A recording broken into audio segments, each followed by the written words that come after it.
Because for the slave trade to happen, it is the Catholic Church that actually wrote the letters approving their church members to go and conquer new worlds, and even named those societies as they would bring back tithe and offerings to Rome. So basically, Rome was built on South African ivory and gold, and Zimbabwean gold and ivory, the Caribbean, etc. So the entire colonization paid tribute and homage into the Catholic Church. In fact, we are in the business of colonizing Africans with African thoughts. We cannot even shy away from that.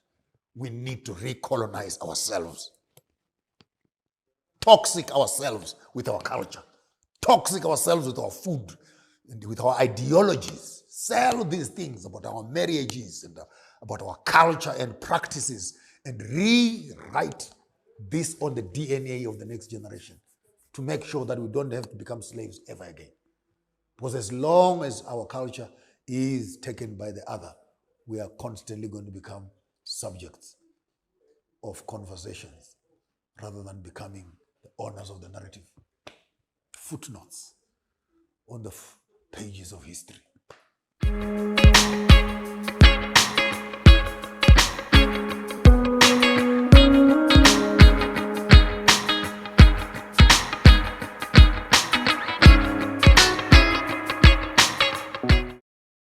Welcome back on the channel. I'm your host Nati.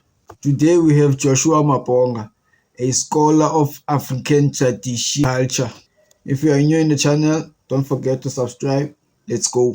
I think within that space, the Caribbean space is beginning to discuss altogether the issues of restitution, reparations for the slave trades. Because for the slave trade to happen, it is the Catholic Church that actually wrote the letters approving their church members to go and conquer new worlds, and even named those societies as they would bring back tithe and offerings to Rome. So basically, Rome was built on South African ivory and gold, and Zimbabwean gold and ivory, the Caribbean, etc. So the entire colonization paid tribute and homage into the Catholic Church.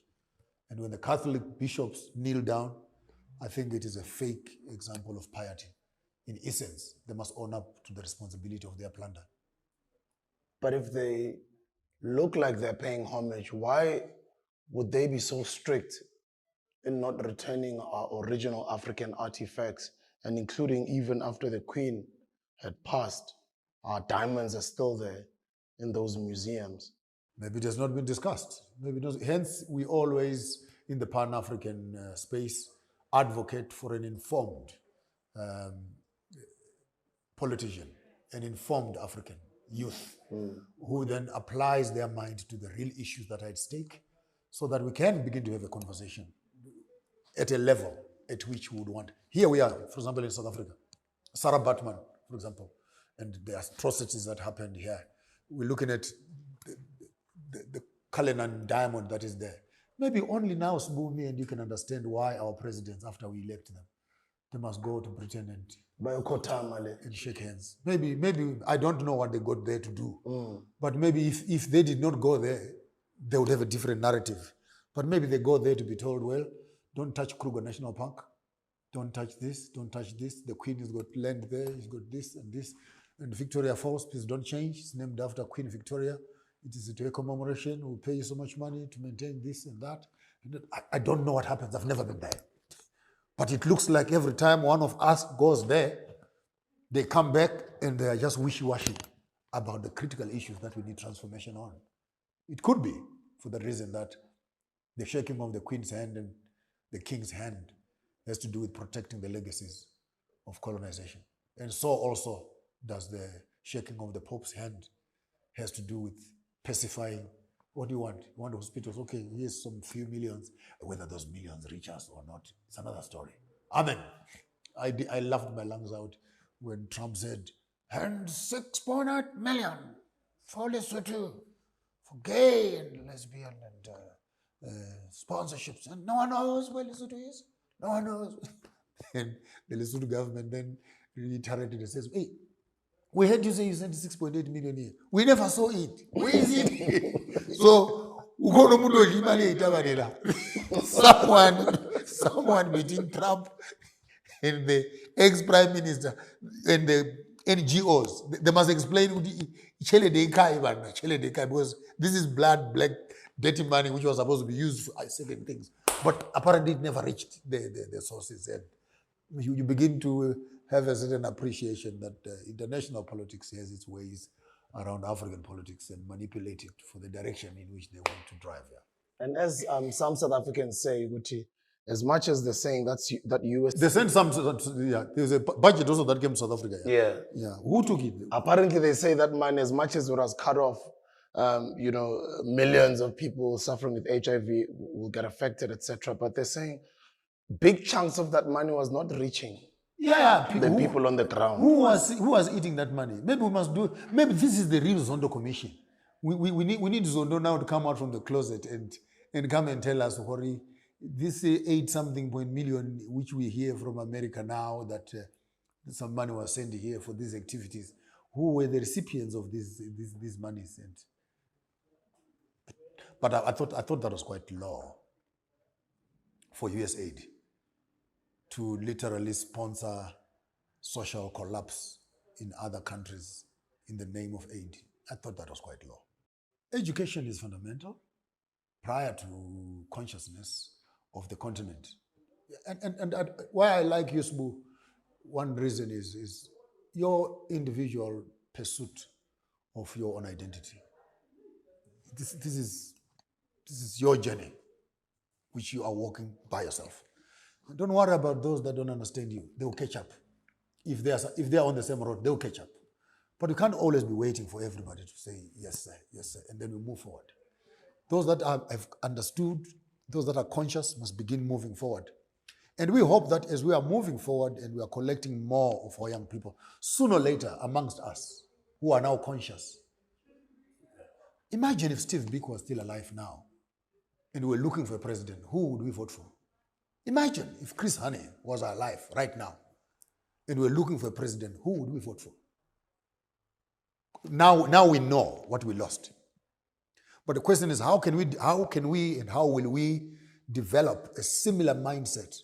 And we're hoping that this same quality of thought, mind, passion will make its way to instruments of power. And when we get there, I like what Boko was saying the other day, the president of Botswana. He said, we must not look at these institutions with respect. We must disrespect them. What did he mean by that? That if you over-respect them, you will worship them and think that they must not be transformed. You go there with disrespect over the institutions so that you can transform them and put respectable leadership in it. Otherwise, you're going to end up with bureaucratic systems that are there to be worshipped, the judiciary, the presidency, and etc. So these become institutions by themselves that now need you to venerate around them without transforming the very essence of their function. And I think this is where we are at, where we hope that sooner or later we can begin to attract a quality of young people, a quality of middle-aged people who make their ways into councillors, into political leaders, into MPs. And we hope that when they get there, they will not do the very same thing which the same old people have been doing in terms of feeding their stomachs and sacrificing their own community. Until that happens, we're going to end up with one revolutionary leader there, and immediately he stands up too tall, we're going to get him killed. Another Gaddafi is gone. Another one stands up there, going to be killed. Another Sankara is gone. Stand up there, another one bites the dust. And constantly, they will wait for us to groom. Immediately the person is groomed, knock him off the race. And what do you lose? Like even in South Africa, honestly, what do you lose? What do you lose for taking Malema, for example, and put him in the Department of Land Distribution? There is a commissioner, then balance him up with other leaders. Take the radical left, the radical right. This is what tables are all about. Then we know as people that we are represented. Even if we don't get the full deal, it's like in a mining negotiation. If we send out the best amongst us, Abu yat how much is Zamil? Men 25%, I could have told you 18. But I tried. It gives us a sense of comfort Now, you cannot exclude those that have voices that are contrary to the majority. And then you make decisions from there. You're creating mistrust amongst the people. So we needed to start mobilizing, educating. That's the direction of the Pan-African. Where are we going from here? More education, more training, more information. People might say whatever they want to say. You're making too much noise. You what. I'm not even bothered. We are going to send as much. In fact, we are in the business of colonizing Africans with African thoughts. We cannot even shy away from that. We need to recolonize ourselves. Toxic ourselves with our culture. Toxic ourselves with our food, and with our ideologies. Sell these things about our marriages and about our culture and practices, and rewrite this on the DNA of the next generation to make sure that we don't have to become slaves ever again. Because as long as our culture is taken by the other, we are constantly going to become subjects of conversations rather than becoming the owners of the narrative. Footnotes on the pages of history. That was Joshua Maponga. If you enjoyed this video, don't forget to subscribe. See you on the next one. Let's go.